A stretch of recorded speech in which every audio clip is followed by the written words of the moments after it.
Namaskaram, I'm sorry for this glitch. I think all of us should get used to this virus world, that this is how we're going to talk to each other. The warmth of being together. I think we need to put it off for some time. And as things are, as all of you already know, the main concern that is building up in the world is initially, we thought this virus is largely, going to cause respiratory infection and damage in that context. But now we are seeing it is causing damage to the liver, it is causing neurological damage, brain damage, and it's manifesting in many different ways in different parts of the world. And also, the general understanding was that once you get an infection, you have antibodies and you will manage with this, but the reinfections are multiplying, particularly in Europe. It has not been noticed in India, maybe people are not going back, I don't know what's the situation. But definitely, nobody has a handle on the virus yet. We have managed in India, we have managed very well by controlling human behavior, but we still have no clue what is the nature of this virus, how is it going to play out. It's largely in the mode of hope. Well, some scientists are saying, particularly for India, that if we lock down till May 15th, our virus problems may end somewhere in mid-September. And if we lock down till May 31st, it may end somewhere in mid-July. Some projections are being made, but I think this is all playing with statistics.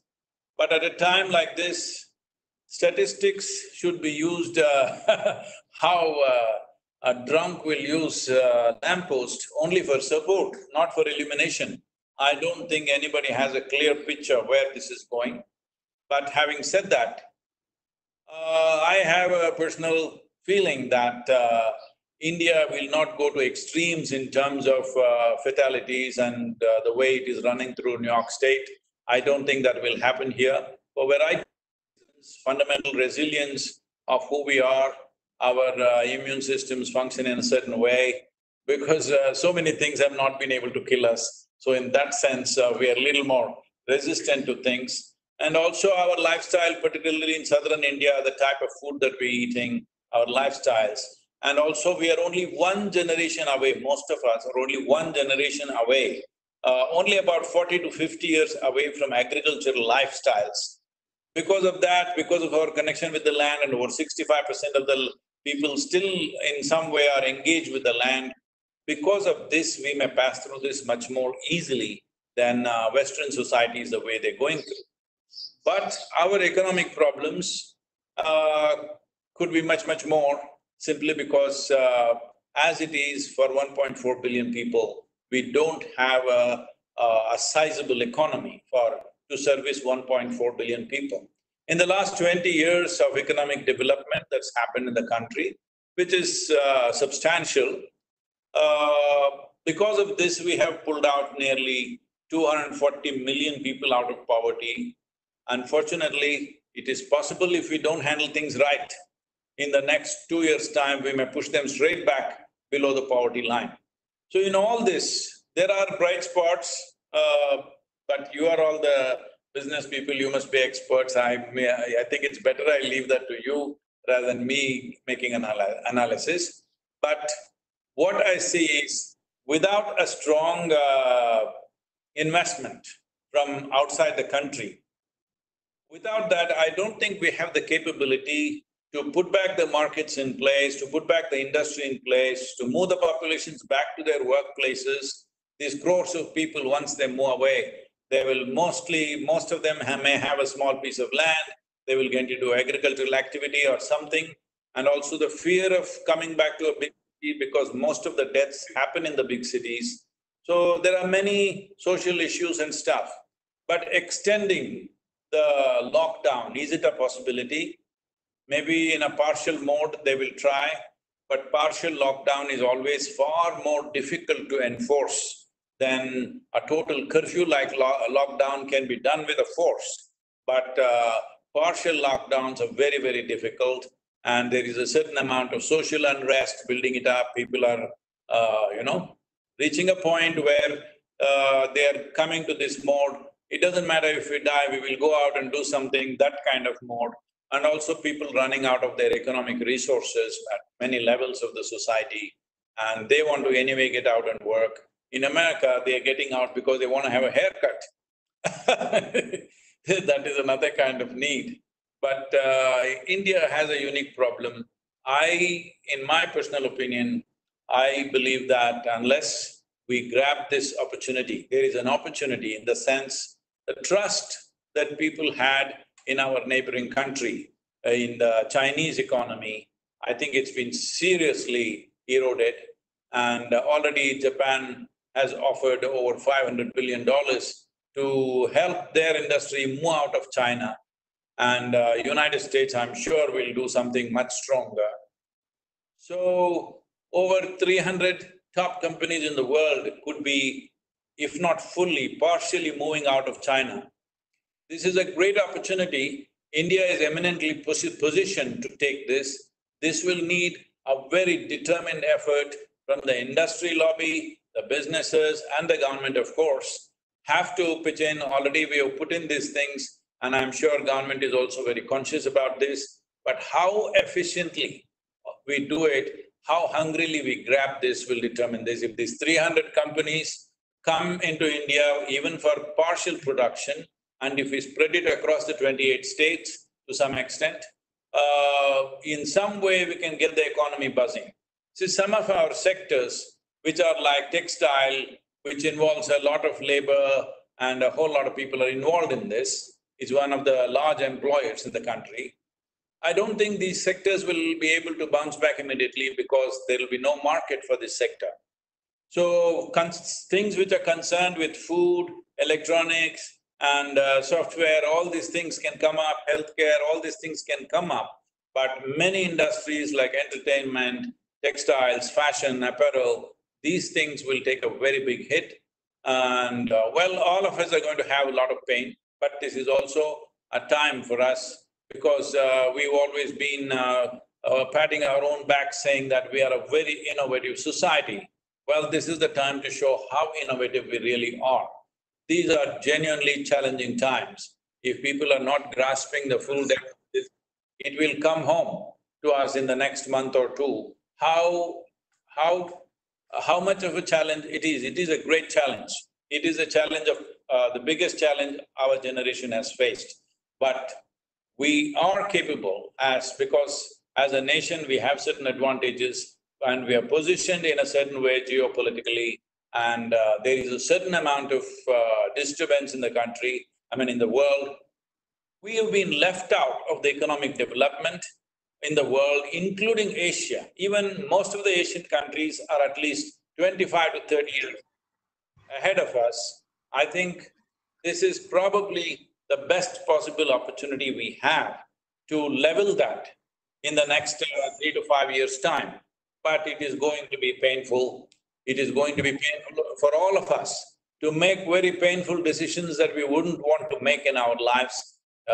This is a time we will have to do such things. As you know, in Italy, in Spain, and even in New York City, even for ventilators, in well-developed countries where economies are strong, even there, they are deciding who should get the ventilator. So if me and my mother need ventilator, they will give it to me, not to my mother. If me and my daughter needs ventilator, they'll give it to her, not to me. I'm saying these are cruel decisions to make. So people that we care for, people we are concerned about, people who work for us, unfortunately, we may have to make very painful decisions. So these are definitely challenging times, but we must come out of this successfully. That is where this is a time for us to prove how resilient a generation are we. Yes. Sadhguru, thank you so much for this. We have some questions, and I know that you're always there to answer it. What do you mean by sorry for I will take the prerogative of asking you the first question. what do you mean by this word resilience? Does it come in the form of hope, or does it come in the form of faith? And how do you expect, for instance, Rajiv Bajaj yesterday gave a statement in the paper saying that you want me to open my factories, why should I, when there are no people to buy motorcycles? The money's gone out. So how do you put that back in the form of resilience of the people? Because yes, we know there are opportunities out there. Everybody talks about them. But those first steps of how to make it and move us. There is no magic wand for the challenge that we are facing. There is no one golden solution that you can go for and this is it. Well, all of us have to rethink the fundamentals of what we are doing. For example, let's say right now there are educational institutions, we are focused on this in a big way because we have such a huge, massive young population. Well, even if you want to open the schools, parents may not be willing to send their children to schools if the fatalities continue and they won't want to send their children out. So now we have to reinvent how we're going to do education. Similarly, motorcycles, they are dear to me. So, we have to bring back this in so many different ways.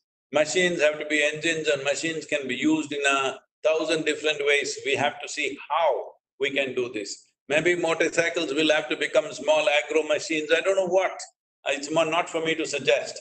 But I'm saying, if this goes for a long period, let's say this goes for 12 to 18 months, then for things to recover, it'll take 3 to 4 years' time.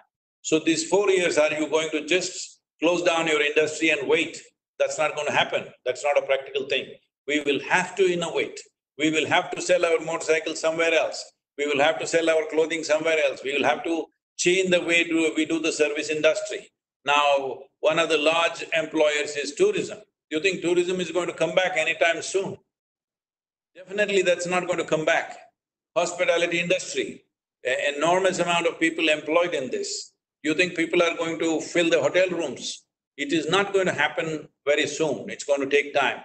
Unless before September, if this virus situation ends in India, then we may recover in 6 months or in 9 months' time maximum. But if it continues as people are predicting, in United States they're saying post-fall season in winter, it's the second wave will come 10 times stronger than the way it has come right now. Even in China, they are thinking in fall time it is going to come back in a big way. Some of the scientists are saying that. But as I said, these are all predictions based on existing situations. What virus will do, what is its capability, what is its resilience? We still do not know much about it because it is our knowledge about it or our conclusions about it is changing every day. So we still do not know, we don't have any kind of handle on the virus. We have contained it only by controlling human behavior. We've done nothing about the virus, either about curing the disease or about preventing it. Nothing we have done because we don't have full picture of what the virus can do. We still don't have a full picture. So whatever we say is largely conjecture, we are just hoping and projecting things. But the important thing is, we must be in a state of enormous level of innovations we must be capable of. We must be willing to come down from whatever comfortable towers we are sitting on and come down to the ground and reinvent a whole lot of things as to how we do it. There is no particular way to do it because for each industry, for each region, it is going to be very, very different. No, thank you, Sadhguru. And we've really learned that medicine is now adaptive and prescriptive and not scientific. But I'd like to throw open a question to Mr. Sumit Mazumdar. Sumit is one of our past residents. He's the MD and chairman of TIL, manufacturer of one of the nation's largest material handling range. equipment range. So, Sumit? Shobna, I'm seeing you, I'm not seeing Sadhguru. I think you can flip your screen, but we can see Sadhguru. So go ahead and ask your question. Okay, Sadhguru. Namaskaram, Sumit. We met in Bangalore, I remember. It was such a pleasure, I still remember that day very fondly. Muthuraman sir was there, so. And I did go outside to see your motorcycle, by the way. Okay, Sadhguruji, I have, it's a rare opportunity, so I have a few questions for you and I'll do them very quickly. You talked about partial lockdown is a problem because there'll be a lot of indiscipline and things like that. But without partial lockdown, unless people start earning and companies start earning to pay salaries and wages, it becomes very difficult. And I think it's up to the administration to manage a partial lockdown. Areas can't be opened up to really intensify the policing over there. I mean, this is just my view. The other point you made was you have to take a tough decision. You gave the example of a ventilator between your mother, you and your daughter, which is a very, very valid.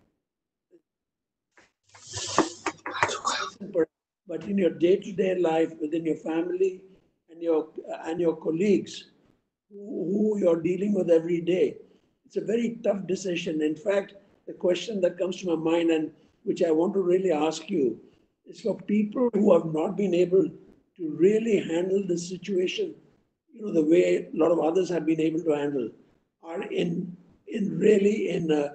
a psychological upheaval. How do you tackle and how do you help them? And the final question I have for you is, all the ailments mostly that we see are in urban India because it's been imported or whatever it is.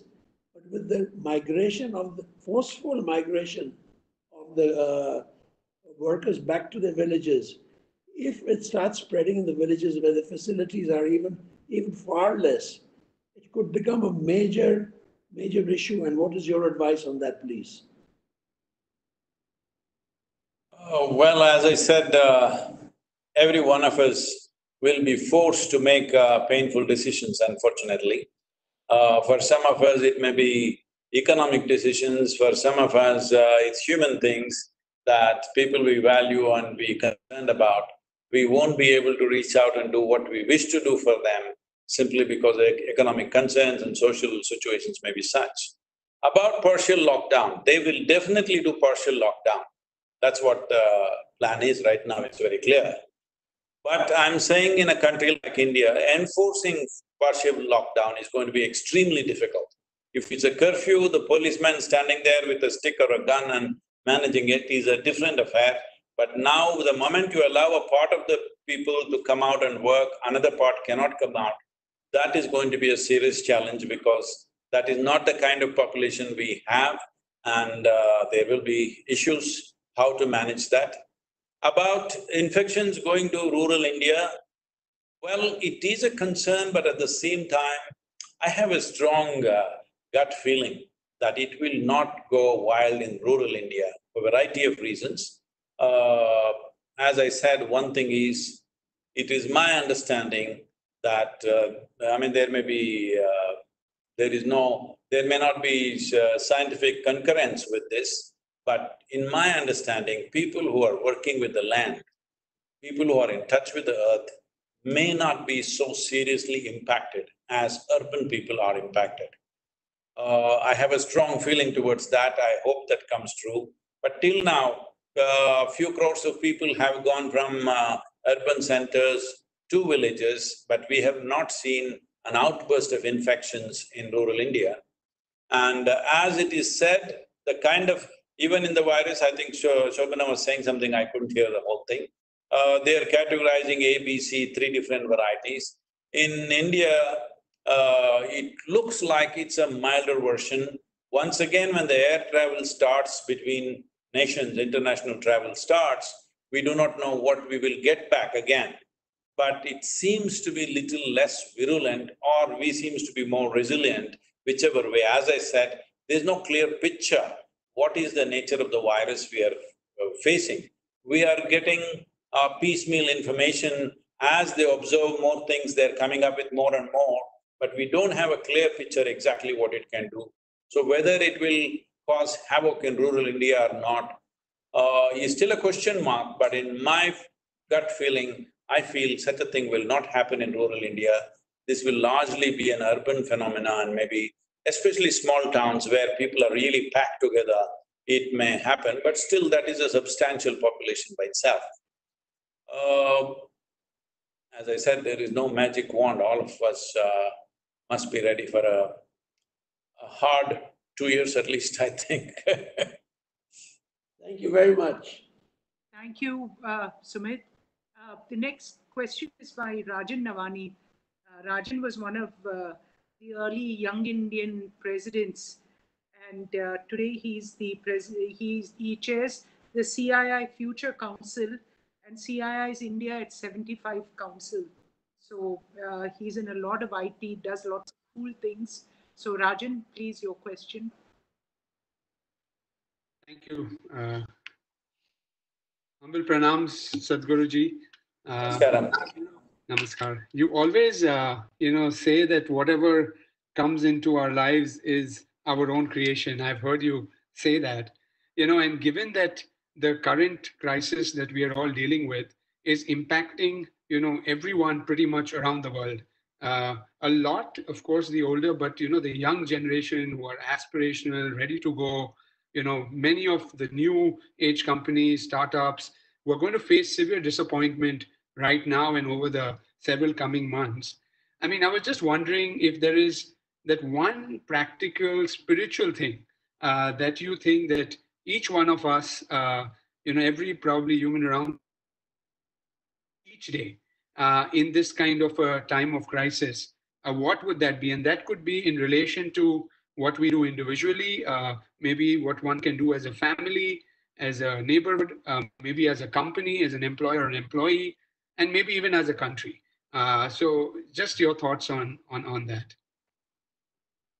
So, about we being a ready-to-go kind of generation, well, that's one thing we must change, I think. Right now, see, we are meeting over these screens, and definitely it's not the same as meeting. But suppose we wanted to do this 6 months ago, all of us would have taken a flight to some place that's meeting is, and we would all be there and doing the same thing. Well, today we are doing it on the screen. This is one thing that we must get used to, I think, because air travel is one of the main reasons why it's gone across the world so quickly.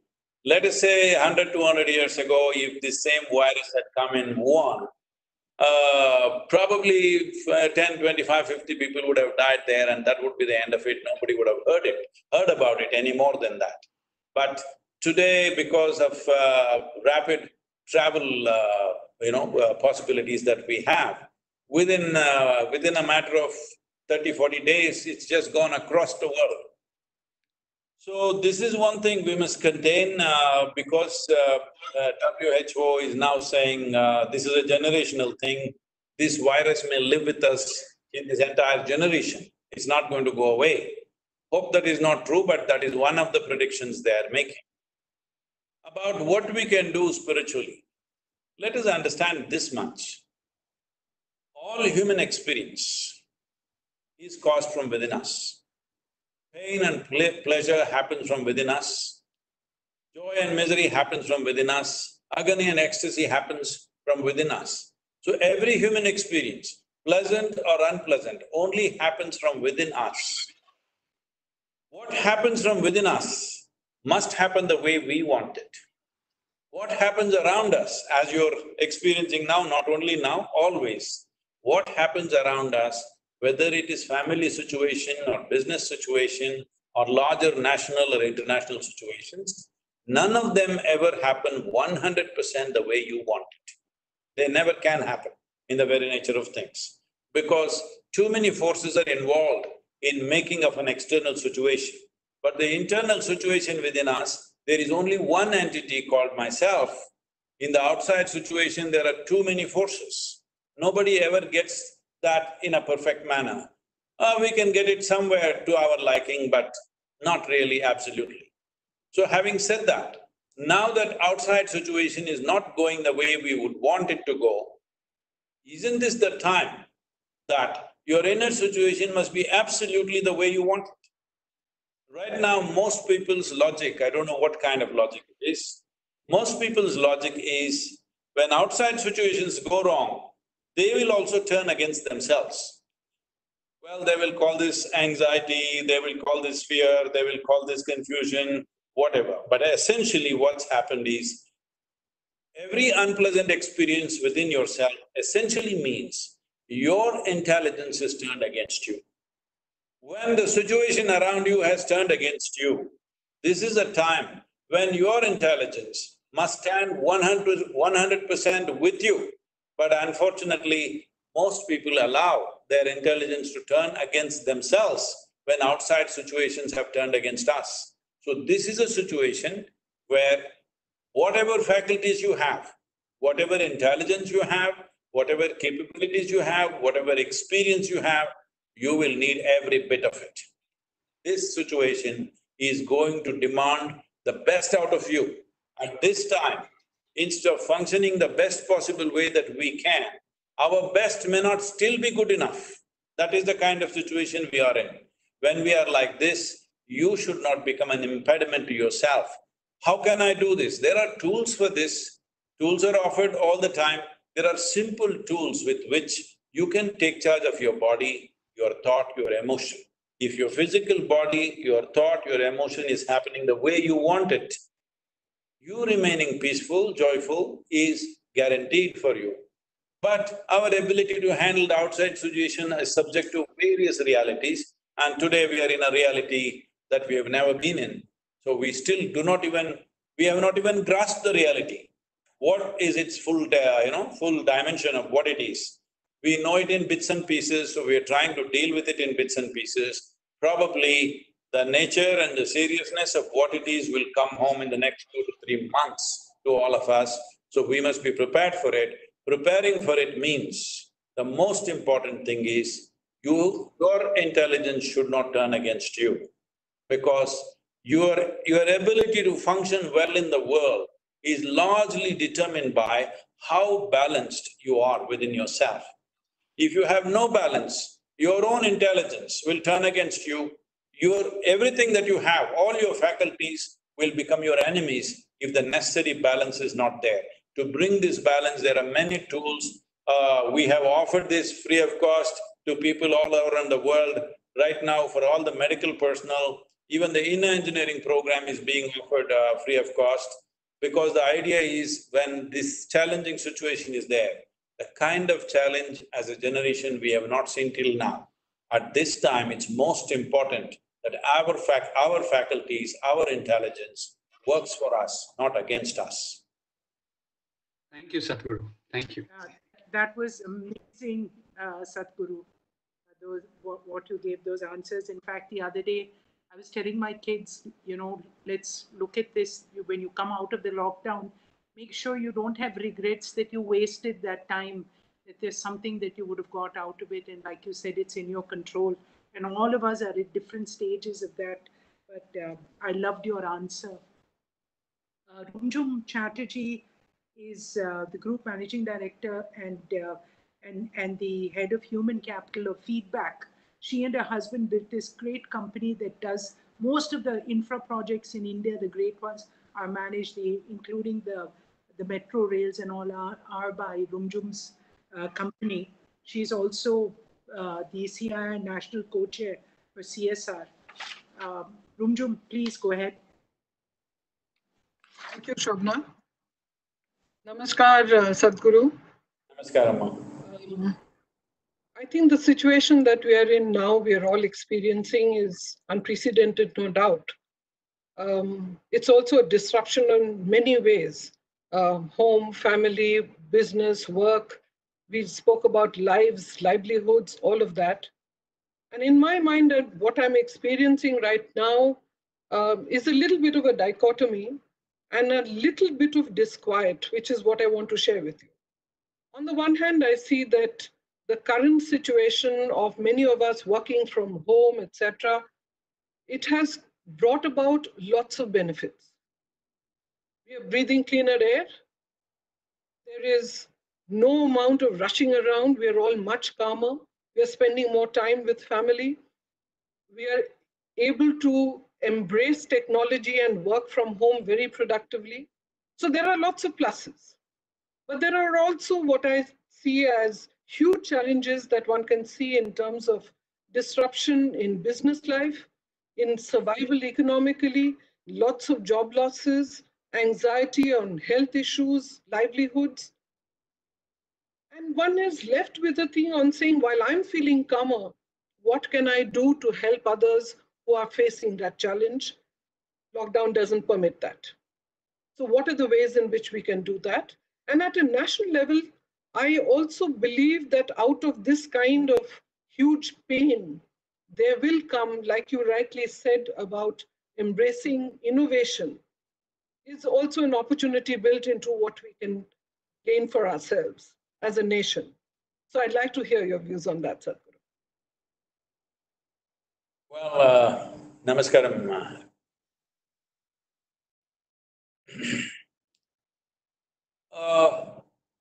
Well, how much pain we will go through depends on the nature of activity we are performing right now. For some people, it may turn out to be an advantage because working from home is a great thing. But let's say you got onto an airplane to fly somewhere and your pilot comes on the microphone and says, "Today I'm working from home." Then what do you So, there are many people who have to get out, and even if they get out, there's nothing to do because there are many issues, as all of you know even better than me about this. About the psychological issues that we are creating for ourselves, this is what I was, trying to elaborate in the previous question also. See, we are mistaking our psychological reality for existential reality. What is happening in my mind or your mind is our psychological drama. We should never misunderstand our psychological drama for a reality. Now there is a reality which is demanding for you to come out with your best. At this time, if you create a negative drama in your head and think that is the reality, see, right now, when we say people are anxious or fearful, what this means is, can I take a few minutes to answer this question? Please, please. Yeah, please, Sadhguru. See, the two greatest faculties that human beings have compared to other creatures on the planet, which no other creature has, is we have a very vivid sense of memory and a fantastic sense of imagination. This is what most human beings unfortunately are suffering. What they are suffering is, they are suffering evolution.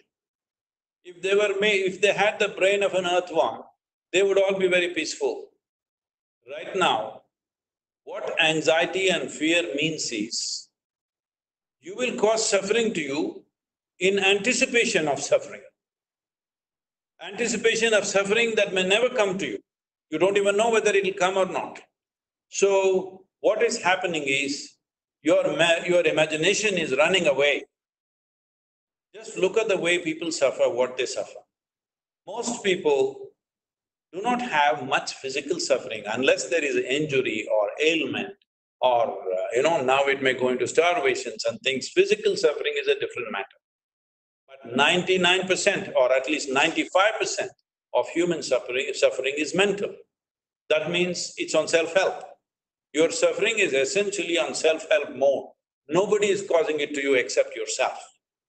This is simply because we have not taken charge of our memory and our imagination. We do not know how to use our memory, we do not know how to use our imagination.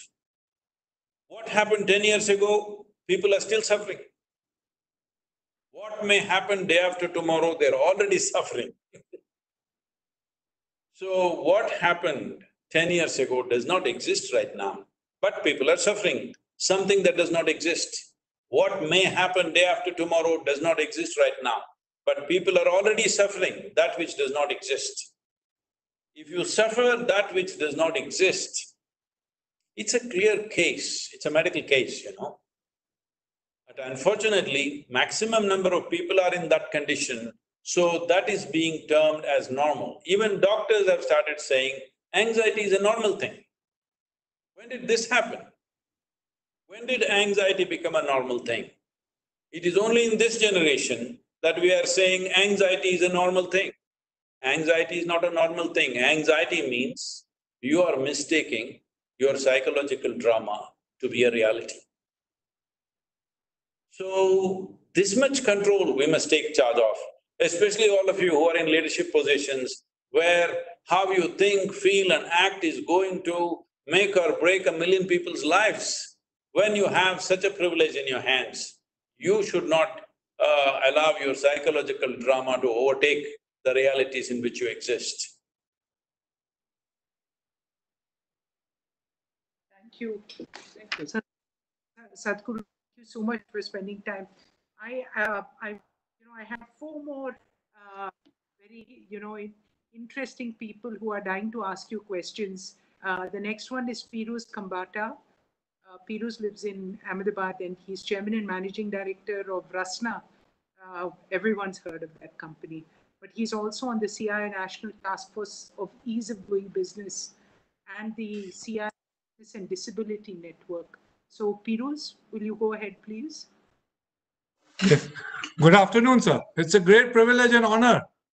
And I always seen you on television, and it is, I think, my all CII membership value for money has been realized today that I'm in front of you today. We are still on the screen only. We are still on the screen. Yeah. And Kali, I think, honestly speaking, I heard the word pain so many times from you that I was a little bit surprised, because generally I find you very positive. And I am video calls with all my staff, almost 3,000 people, groups of them. And what I told them is that the only way out to win this is to find new ways. Otherwise, we will get into anxiety, depression. And luckily, all my plans have started. And we have done a lot of safe distancing around. Offices are operating a little bit. People are coming. People are going in the market also. Depots have started. And we are looking at it very positively. So what I would like to hear from you is that, see, I honestly I'm not thinking it will go long. We will get a vaccine, we will get a cure. So I would want to know from your thought, what are the positive messages out of it for work and for family life also? Because I think we have also learned, a lot of speakers have talked about it, how to relive our lives, how to redefine our lives. So one thing I like to get some positive message out of you. One. Two, you definitely mentioned, and which I've been mentioning, like I am not traveling abroad, though I travel twice in a month. From, let us say, middle of February, I stopped. But I don't you think, as sort of, I know you said too many times, there are a lot of external things which are beyond our control, but we are all, let us say, businessmen are to an extent privileged that we as a group can really ensure that our voices are heard. Don't you think as businessmen, we have not made that possible? We could have probably made our voices more heard for various things, including, let us say, simple things like stopping flights early or getting a package, economic revival package. Most of the MSMEs in India are going to still struggle. There was a package promised 21 days back. No package actually has come, which will put money in the pocket of the people who are not getting salaries. So as a group of industrialists, what we are not doing so that we can collectively work with the decision makers, because this cannot be only left to the governments or some medicinal people. We all civil society people have to work towards. So my second question is that. And third, I am thinking of an online petition, which I am going to probably file, where we say that even if the country starts, no international flights should land in India for next 3 months or 4 months. Because the main problem is coming, as you rightly said 3 times, is from the flights which are coming from abroad. So even if we get cured, there are enough people who are going to come up. So these are my 3 bits of questions. Well, there is a distinction between pain and suffering. Pain is caused to us because of situations around us. Whether we will make that into suffering or into transformation is left to us. Oh, nice. Pain will definitely come our way, no question, in so many different ways. But will we bring transformation out of this, or will we simply sit and suffer? When something painful come to us, when certain things happen in our life, either we can become wounded or we can become wise. I hope every one of you will become wise, not wounded by this situation. But are there going to be upheavals and as I said, painful decisions to make, all this, definitely it will be there, nobody can escape this. I'm not in the usual mode of am I an optimist or a pessimist. All I'm saying is, this is a difficult situation, there's no question. The pain may not be personally to you, but when you have to make decisions which are not good for other people, it's very painful. And you may have to definitely do that. Not every industry will be able to bounce back like what you're saying about yourself. So having said that, about government policy and what industry can do, see, this is a very important thing. We are a democratic nation. What a democratic nation means is, the lifespan of a political administration is only 5 years. So when it's only 5 years, no matter what they do, inevitably in the very nature of things, because it's a question of existence, they will always have an eye on the election also. Right now, I think the government of India and most of the states, I would say almost every state, has done a fantastic job of doing whatever they had to do. I have to say this to you, in Tamil Nadu, I am seeing here, whether it's the bureaucrats, the police, the ministers, exemplary work. If we can function like this for another 5 years, as a nation we'll be somewhere else. We will be completely a transformed nation if we can really function like this all the time. I hope this culture comes into our lives permanently, because they are doing a fantastic job. I called everybody who's concerned and congratulated them, because they are doing exemplary work. So having said that, we're talking about an economic package. Definitely it's needed. Without pumping in a certain amount of liquidity into the the economic engine, there is no way this is going to start and go. I'm sure the administration is very much aware of this, but how much is enough, nobody knows, all right? Always resources are minimal, and there is a segment of population in India, if you don't pump money into their hands, they will sink below poverty line and big suffering will happen. And there's a segment of population which drives the economic engine like all of you. If there is no money in your hands, in a roundabout way, we will push a whole lot of people into poverty once again.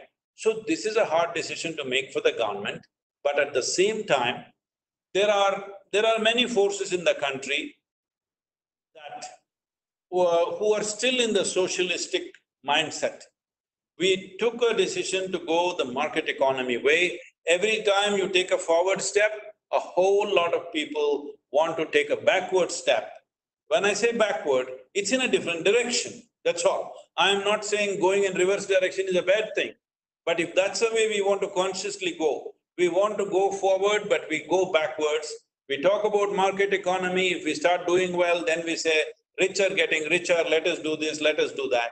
So this is there. For any kind of money that government puts into the hands of business and industry so that economic engine starts, there is a whole lot of opposition to this, and they will say this is a pro-rich government.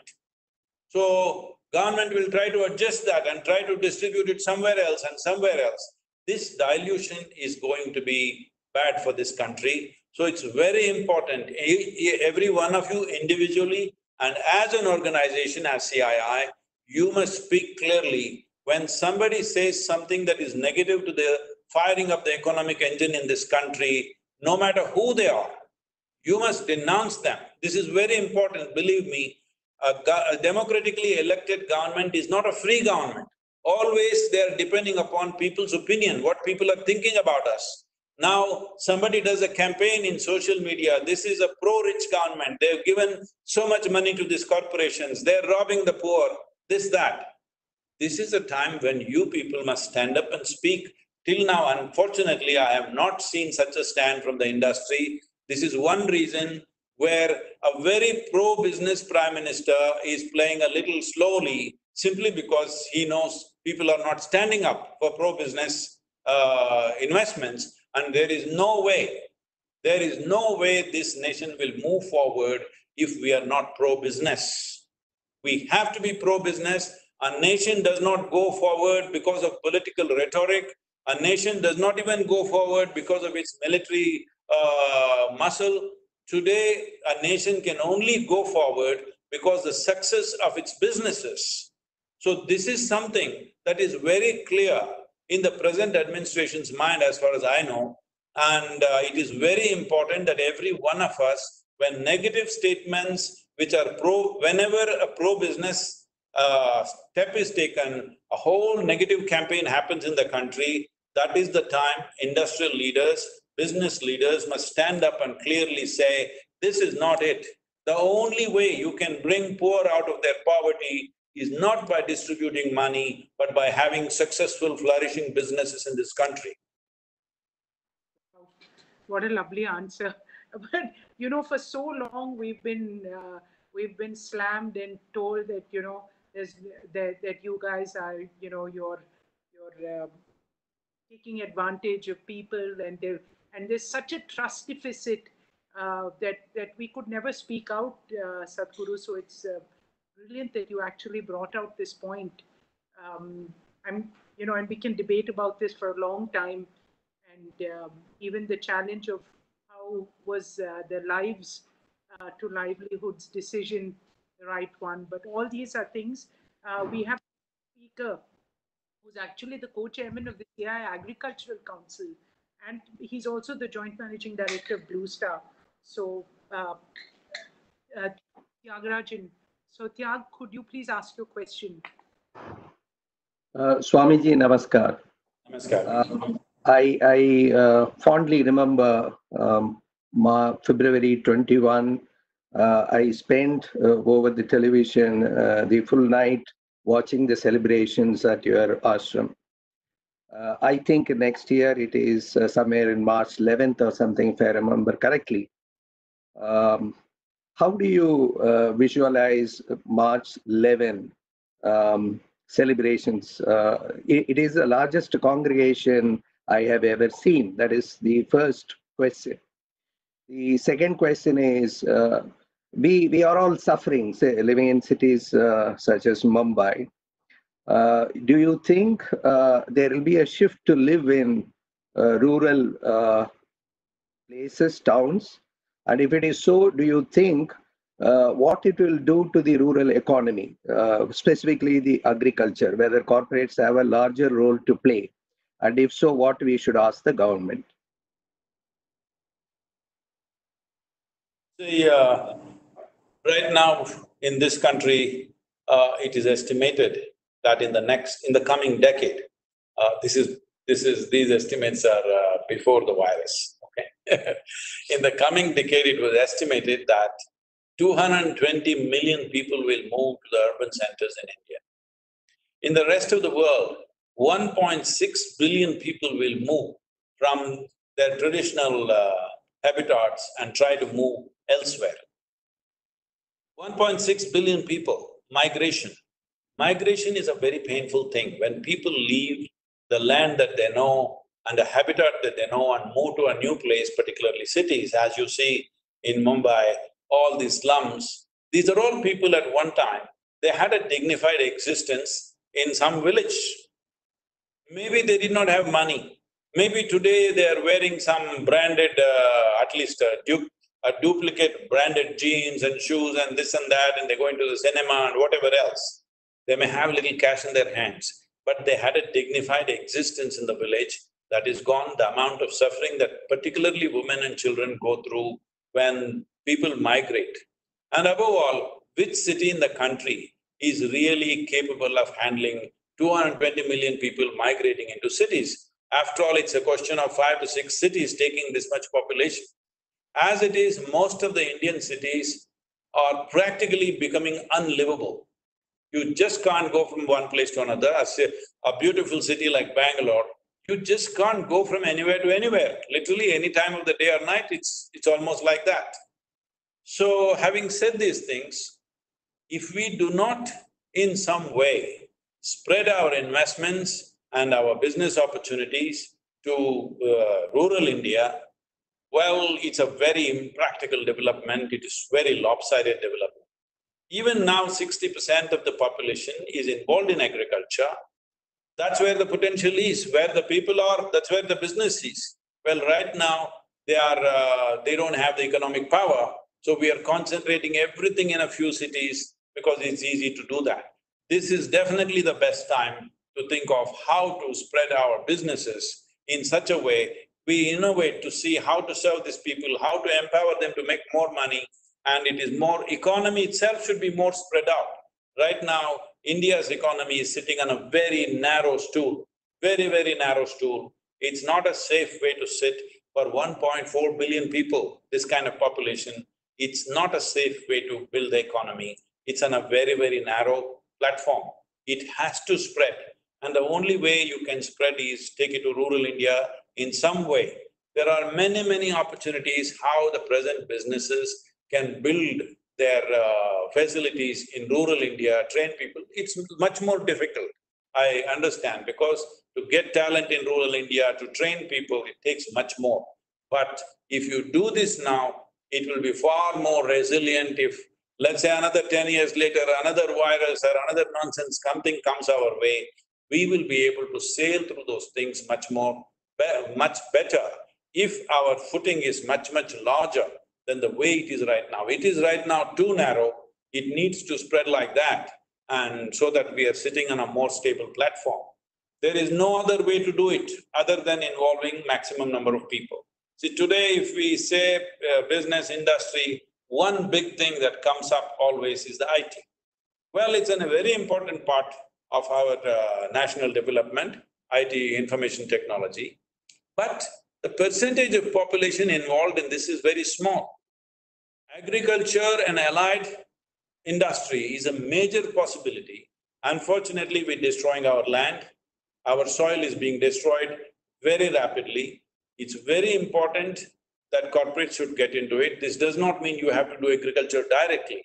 Right now, we've been pushing for what is called as the farmer producers organizations.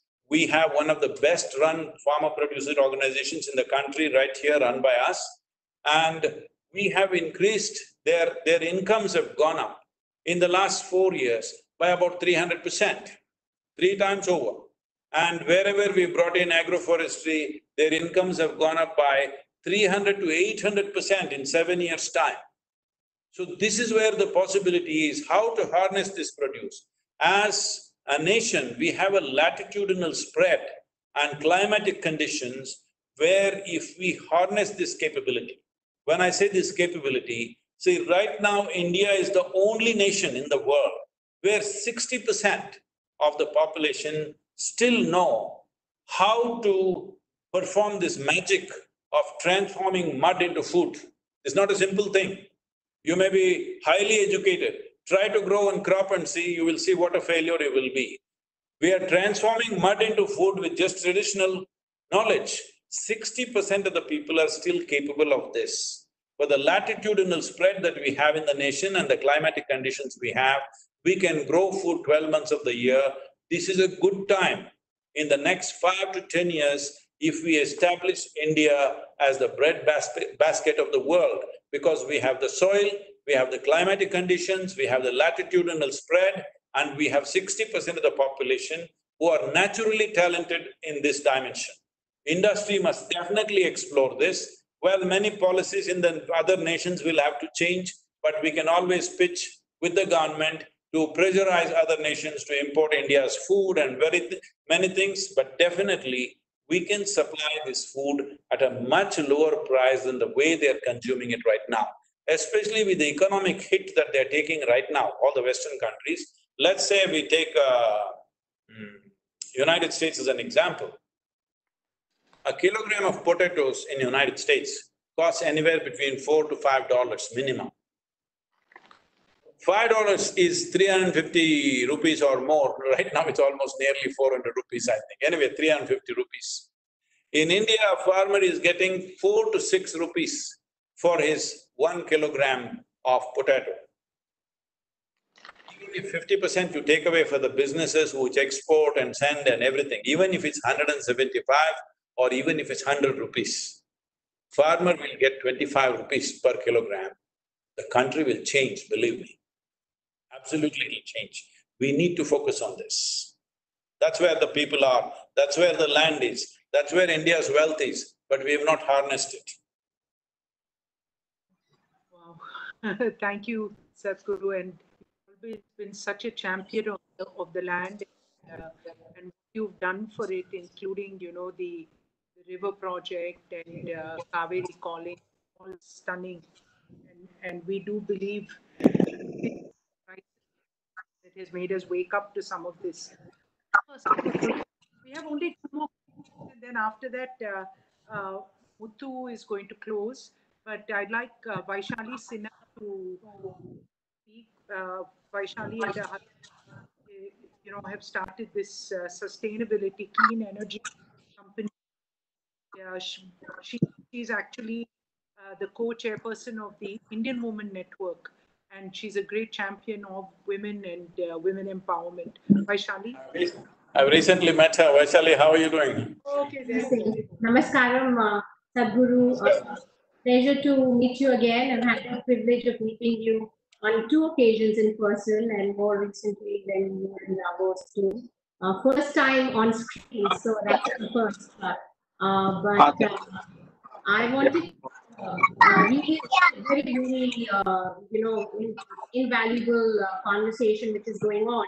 I just wanted to bring attention to the fact that we are working and living in a global village now, where traveling around the world and solving global problems of the world it happens collaboratively.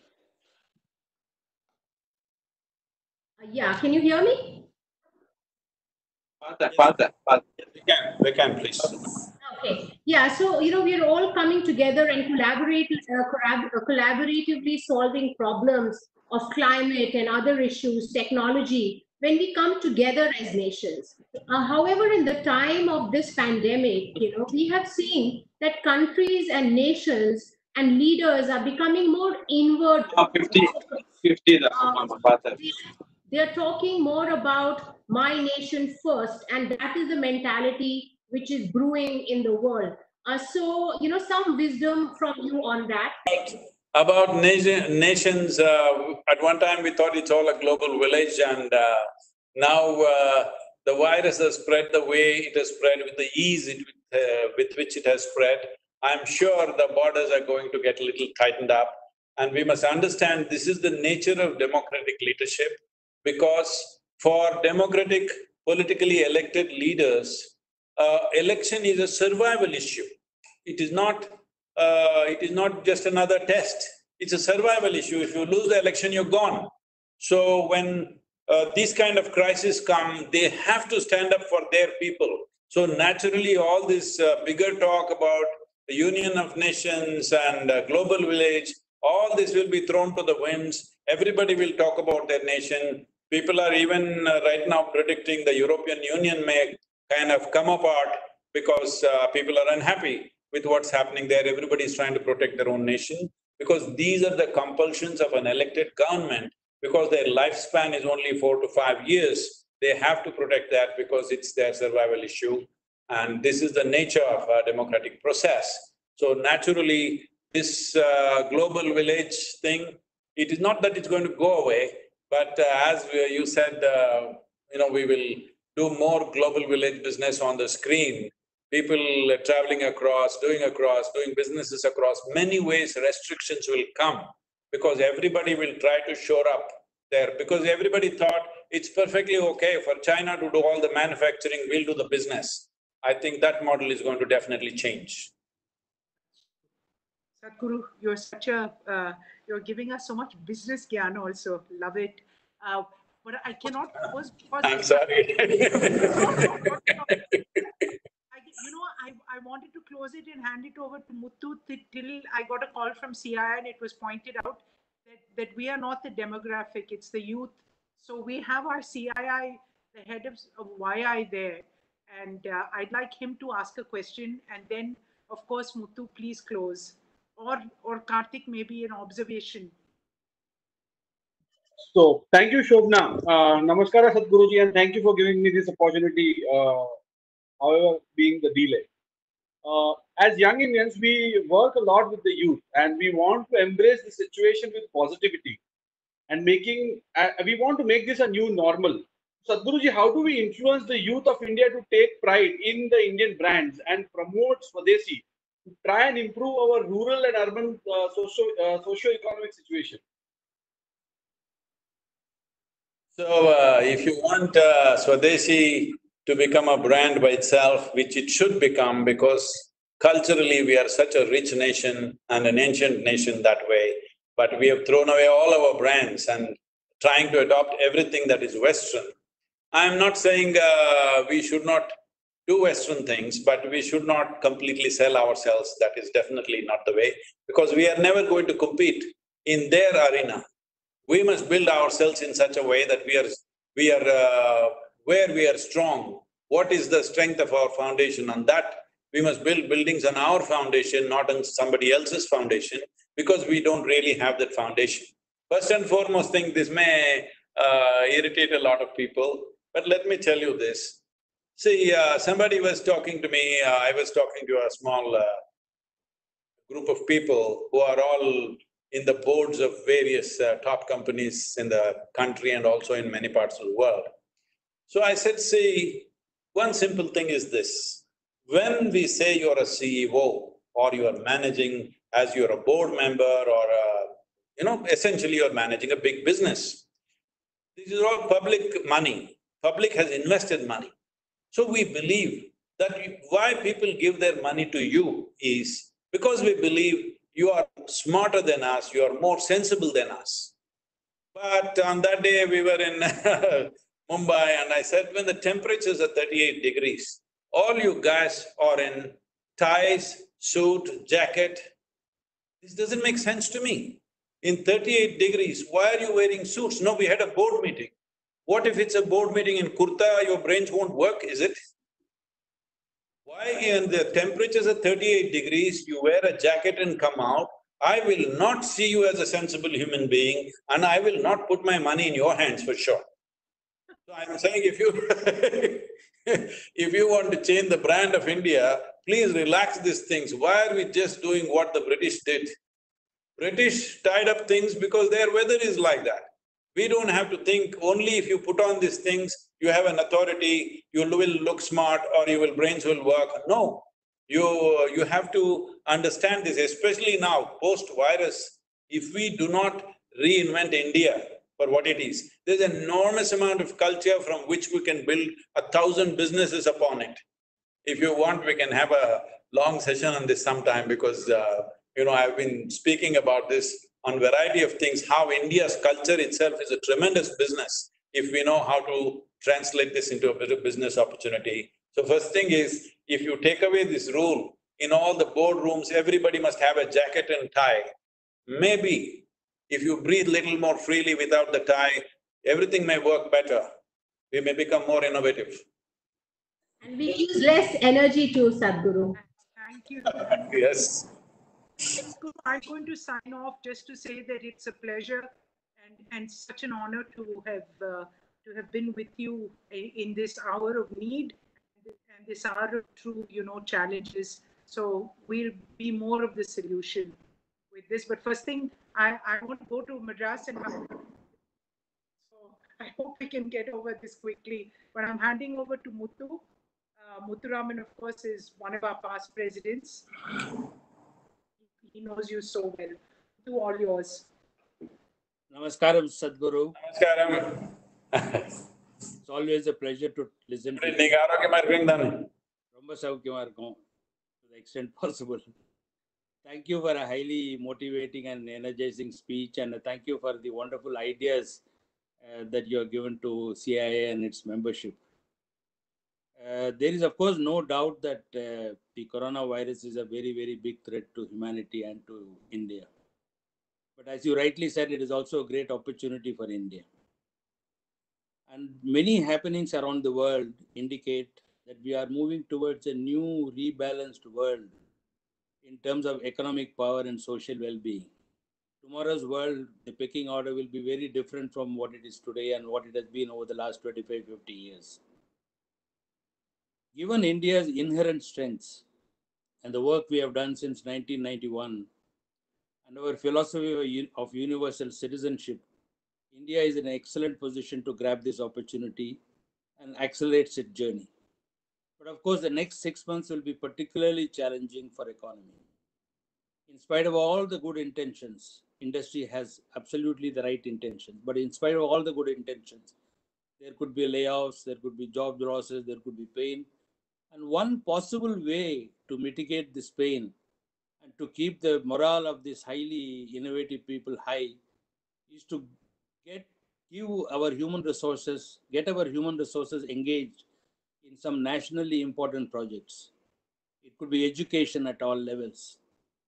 Like, for example, we need to change the curriculum, primary schools, secondary schools, college, management education, technical, and the whole lot of it. It could be sustainable development. You talked about spreading businesses geographically. It's going to take a lot of thinking. So why don't we engage the population that is otherwise dissipating its energy at home into some useful purposes, which can be again done from home, into thinking about the new India. And of course, such a thing will call for an all India platform, a national platform. An organization like CII and Isha Foundation and a couple of other organizations in India are best suited to come together and create this national platform for the rethinking of India. Once again, Sadhguru, on behalf of CII, I would like to sincerely thank you for energizing us with your wonderful session. I can assure you, we will all at CII, we want to be part of the solution.